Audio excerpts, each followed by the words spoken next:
kemerdekaan Indonesia dan juga peristiwa pasca setelah proklamasi. jadi kita juga akan menceritakan gimana perjuangan para pahlawan kita dalam meraih kemerdekaan Indonesia. Jadi stay tune ya guys. Sebelum kita masuk ke museumnya, kita harus beli dulu tiket masuk ke museumnya seharga 4.000 per orang.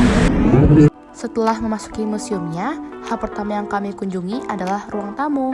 Ruang tamu ini tepat persis di dekat pintu masuk. Di sini ada ilustrasi ketika 3 tokoh nasional yaitu Ir Soekarno, Muhammad Hatta, dan Ahmad Subarjo sedang menuangkan ide-idenya untuk merumuskan teks proklamasi. Ini adalah ilustrasi teks proklamasi. Keren banget ya, bisa bergerak, hehe.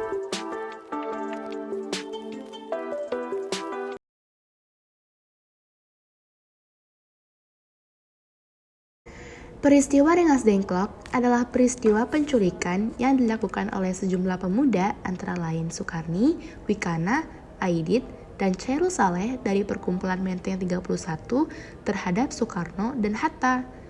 Peristiwa ini terjadi pada tanggal 16 Agustus 1945 dini hari sekitar pukul 3 waktu Indonesia Barat. Peristiwa Rengas Dengklok ini dilatar belakangi dari Sultan Syahrir yang mendengar kabar dari radio bahwa Jepang menyerah dari sekutu dalam Perang Asia Timur Raya. Sultan Syahrir segera menemui Soekarno dan Hatta untuk menyampaikan kabar tersebut.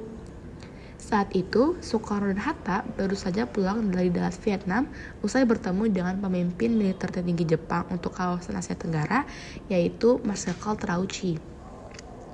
Kepada Soekarno-Hatta, Terauchi menjanjikan kemerdekaan untuk Indonesia.